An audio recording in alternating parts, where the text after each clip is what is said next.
Conjuring Last Rites. On September 5th.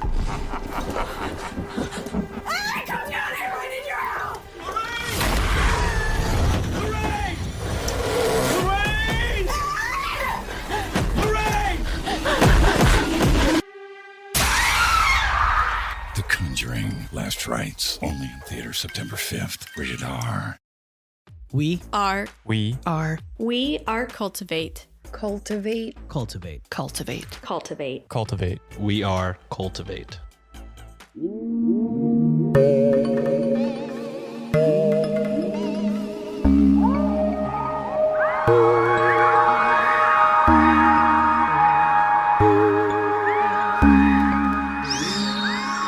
Hello, and welcome back to Weird Distractions Podcast. This is a weekly show where I, your host Alex, rotate discussing true crime cases, paranormal hotspots, eerie folklore tales, urban legends, and conspiracy theories to provide you, and more than likely, what Elizabeth Maddox Roberts may have, just maybe, considered a weird distraction from everyday life.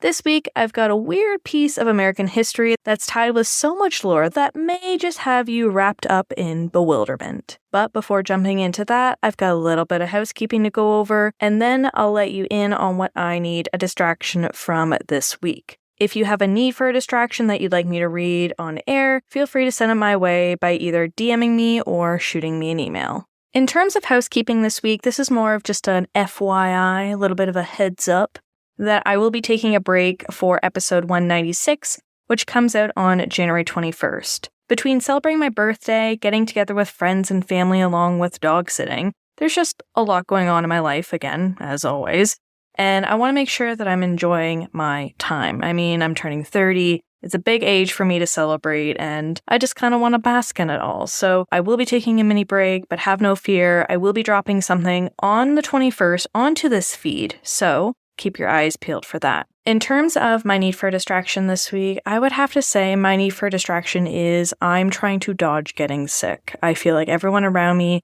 has gotten some kind of cold, whether it's COVID or a gastro cold or like a sinus infection, and I'm trying so very hard not to get sick. So that's my need for distraction. I hope everyone that's tuning in is doing well, but if you're like me and you're like, hey, I need to think about something else other than how else I can avoid getting sick other than throwing myself into a plastic ball for the rest of my life, or at least for the rest of this month, then why don't we just jump into this week's episode?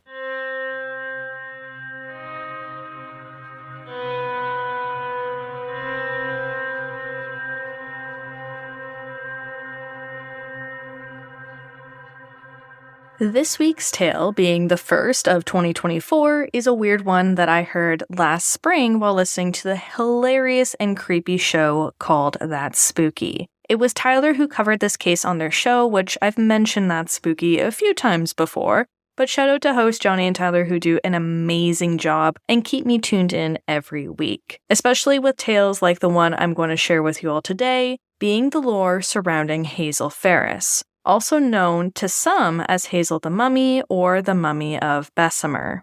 Due to potential coarse language, brief mention of suicide, distressing topics, and other disturbing adult themes that could be discussed today, listener discretion is advised.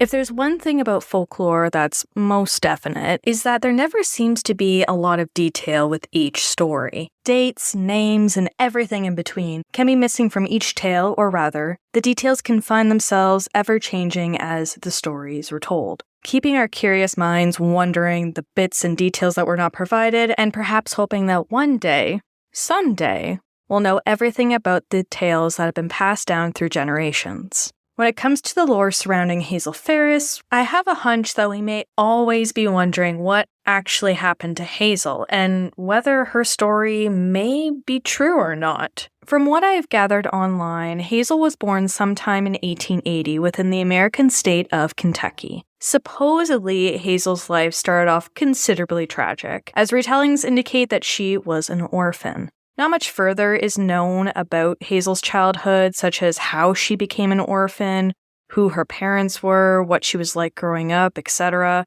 However, what has been shared with the public to some degree is that Hazel may have moved to Louisiana and eventually got married. The couple would reportedly reside in or nearby Louisville, aka back in the state of Kentucky, where there seems to be two versions of how their relationship panned out to the public. One branch of the lore states that Hazel, who could have been around 26 years old at the time, and her husband, who we have no information on, had a seemingly normal relationship, perhaps an odd argument here and there when Hazel's husband drank too much and would call Hazel out for her excessive spending. Whereas the other branch describes a much more turbulent marriage, painting the couple as heavy drinkers who fought often and violently, on top of Hazel spending beyond the couple's means. So, not saying that one party was less problematic than the other, but no matter what, Hazel's painted out as someone who just likes to go shopping maybe a little too much. Nonetheless, the remainder of the ever-branching tale goes as follows. On August 6 of 1905, the couple had an argument that stemmed from Hazel wanting to purchase a new hat. The hat argument began as bickering, then yelling, before forming into a full-on physical argument, with hits and blows coming from both sides supposedly. But it was Hazel with the final blow, as she ended up fatally shooting her husband in the midst of the argument, with Hazel's husband dying on the couple's living room floor. Before Hazel had really a moment to think, local police were contacted by neighbors who had overheard the gunshots. Now, some versions of this tale will state that police officers just so happened to be walking by Hazel's house when Hazel had shot her husband.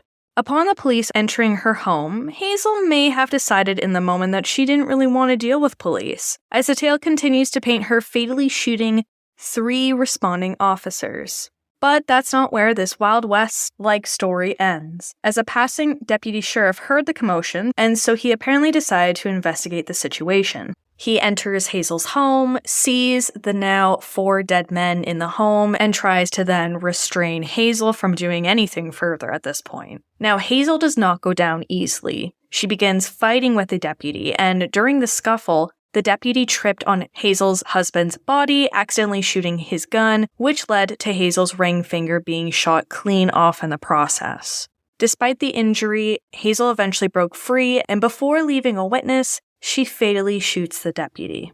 Word broke out quickly about the deadly situation at Hazel's home, and soon there would be a $500 reward for her capture, which in 2024, that reward would be worth a whopping $17,000. But by the time that this reward went out, Hazel already got the hell out of Dodge. Well, rather, she gets the hell out of the state of Kentucky and finds herself in Bessemer, Alabama. When it comes to her new location, I'm not sure why she picked Bessemer, Alabama. Some retellings claim that she was apparently from there and not from Kentucky, but maybe she ended up down in Alabama given it's situated under Kentucky, meaning it wouldn't be that far for her to travel to. Regardless of the reason, Hazel lands in Bessemer and tries to start a new life for herself. Sadly, just saying you're going to start a new life doesn't replace your past. Versions of Hazel's lore indicate that she began doing sex work to make an income, which isn't a bad thing, whereas others state that she became a school mistress or a housekeeper. Either way, many retellings indicate Hazel began drinking excessively whilst trying to begin this new life in Alabama. Hazel would eventually begin dating, where she would allegedly get into a relationship with an unnamed man who was a police officer. The relationship continues to blossom between the pair by means of an engagement, and, as the lore goes, Hazel decides she wants to let her new lover in on her past back in Kentucky. Hazel's new partner, again being an officer and all, decides to take this information into his police department, with reasons varying between his oath as being a police officer to him just wanting the reward money. Hazel catches wind that this takes place, and heartbroken, she decides that she does not want to go to prison. She is not wanting to risk her freedom, and perhaps she decided that she wanted to take matters into her own hands. As such, she drinks a large amount of whiskey that was apparently mixed with either arsenic or possibly strychnine, ending her life on December 20th of 1906. Hazel was barely 30 years old when she died, and her life seemed to be shrouded in such mystery. But it was what happened to Hazel after her life that would really occupy people's minds for years to come, wondering more about the real life story of Hazel Farris, who would slowly become Hazel the Mummy.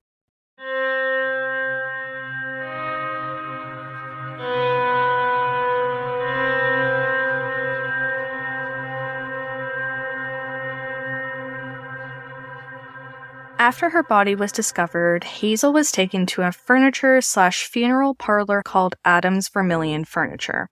I tried to look into this establishment for today's episode just to learn more about it, and it seemed like most, if not all of its mentions, were tied to Hazel's case. This doesn't necessarily mean it wasn't a real place, but I just find that quite interesting. In my research, I also found out that a lot of places ran like this. They would sell furniture, and they would also sell caskets, and they just so happened to host funerals from time to time. It seems like kind of a common practice in that day and age. Adams had Hazel's body for quite some time, as no relatives or even friends claimed to claim her remains, which to me is sad to hear, but I think the sadness was overturned when people at Adams witnessed what was, or rather what wasn't happening to Hazel's body. Days had passed, and it seemed as though instead of a proper decomposition process, Hazel's body actually mummified. Some people believe that the transformation occurred because of the alcohol and arsenic that Hazel had drunk. Others point to the fact that in 1906, undertakers frequently made their own embalming fluid using arsenic. After a year, Hazel was nothing more than a red-headed skeleton covered with a thin layer of brown, leathery skin, wrote Alan Brown for the Ghost Doctor website. Now, the owners of Adams Vermilion Furniture perhaps looked at Hazel's now mummified body and saw what many others wouldn't, being an opportunity to make some money. The owner apparently decided to charge people 10 cents to view the remains of Hazel, a former wanted woman turned mummy. In 2024, the cost to see Hazel would be about $3.52, according to one of my favorite websites, being CPI Inflation Calendar. Locals and people from nearby flocked to see Hazel. I mean, they were seeing a real-life mummy in Alabama, out of all places. It was definitely quite the interesting spectacle, and it made money. As time went on, Adams Furniture would loan Hazel out to others to advertise her on the road and across the country. Each time the story of her life, depending on who was telling it, would be shared with onlookers who are curious to see the modern-day mummy who was described as being frightfully shriveled, bronze-colored, and leathery, according to an Atlanta Journal article. From my understanding, Hazel, sadly, became one of those once you've seen it, don't go again attractions, which sounds awful to say regarding a former human being. This meant that once the money began to dry up in one town, Hazel's remains would be shipped somewhere else to gain more attention and ultimately more money. By May of 1907, a man by the name of Orlando Clayton Brooks, aka O.C. Brooks, reportedly purchased Hazel for a whopping $25 and featured her in his traveling show for over 40 years, in which he would strap Hazel's body to the side of his Ford Model T and apparently drive around as such all over the United States. I think that in itself would be something to see. Definitely problematic in today's day, but I think we can all agree this was definitely a different time in human history. I mean, they had furniture stores and funeral parlors basically running in the same building. It's definitely a different time. Brooks' gig made him sometimes upwards of $200 per week, which would be over $6,000 in 2024. Within this gig, Brooks played into another layer of Hazel's lore to really amp up sales. As accounts claim, some people believe that Hazel had powers, and of course, why not at this point? I mean, she was a former murderer, allegedly, she's now a mummy, and I mean, hey, why don't we throw magic into the mix? The lore states that if you rub Hazel's hand, being the one with a lost finger, she will bring you good luck and fortune. Brooks would upsell folks and make them pay a whopping 35 cents to touch Hazel's hand, which really echoes his questionable business savvy. Once Brooks had passed away, he left Hazel to be cared for by his then 12-year-old nephew, Luther, under the instruction that Luther could put her on display only if he donated the money he made. At one point, there was an ad posted in the local classifieds that offered for people to pay $1 to receive 4 photos of Hazel, again, with the money going to charity. Eventually, Hazel made her way back to Bessemer, Alabama, where she became an attraction at the newly formed Hall of History located at 1905 Alabama Ave. Hazel also made an appearance on the National Geographic Channel documentary titled The Mummy Roadshow, before the owners of Hazel's now fragile corpse had her cremated in 2002. Now, before she was cremated, they had tests ran to figure out what exactly was going on with Hazel, the modern-day mummy. I mean, how did she become the way that she was? Was it just arsenic? Was it something else? It's hard to say. These tests determined that arsenic found on Hazel was actually outside of her body, meaning she perhaps had a posthumous bath in arsenic rather than just ingesting it, which isn't so absurd to think, considering that back in the day, a lot of people were making their own embalming fluid using arsenic, and who knows, maybe the funeral director used a little too much on poor Hazel. On top of this, Hazel's cause of death wasn't necessarily determined. I mean, her body was dosed in arsenic. However, there were blood clots discovered in her lungs, which led officials to believe that she perhaps died of pneumonia. Another blow to the whole story of Hazel is the argument that Hazel may not have been a real person. There's really no documented evidence of Hazel existing prior to her mummy days, which, given she supposedly murdered so many men in less than 24 hours in the early 1900s, that for sure would have been documented somewhere. I'm sure there would have been some kind of article about her at some point, but there was nothing. The tests and further discoveries basically shook what society thought was the life of Hazel and highlighted the emphasis on the folklore side of things even more so. Perhaps Hazel's story isn't real, but rather a well-thought-out plan to feed into the machine we know as capitalism. I will let you all be the judge of what you think the truth is, but for now, it's time for me to wrap up this week's episode.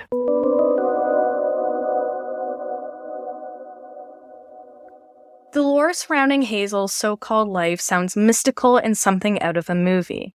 Whether she was a real person who was scorned by love, killed out of anger, and then traveled the country whilst dead may never be fully known. I guess that's the thing about lore. We may never know the real truth, and we almost have to be okay with that.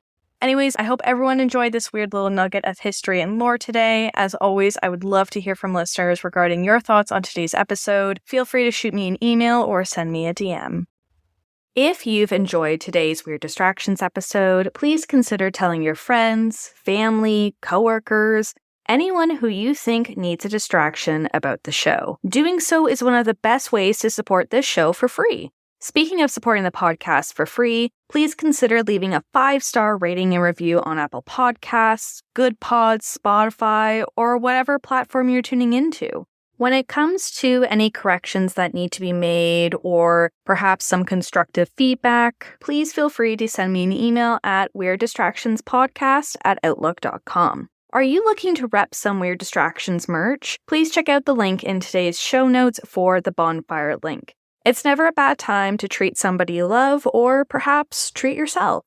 Although the Patreon page is currently on an indefinite hiatus, I just want to thank the previous patrons of the show: Tom, Bailey, Angela, John, Alicia, Lynn, Shadow, Courtney, Cheryl, Susan, Jennifer, and Kristen. Thank you for supporting the Patreon page. I truly appreciate every single one of you. For those on social media, Weird Distractions can be found on Instagram, Twitter, Threads, TikTok, and Facebook. Lastly, I'm always wanting to hear from you. I'm looking to hear about your weird paranormal encounters, maybe too close to home true crime cases, and other weird experiences that you're willing to share to be featured on a future Listener Distractions episode. No matter how short, how long, spooky, or just weird, send your tales my way to, again, the show's email address being weirddistractionspodcast@outlook.com. Thank you so much for listening, and as always, if you need a distraction, I got you. Bye!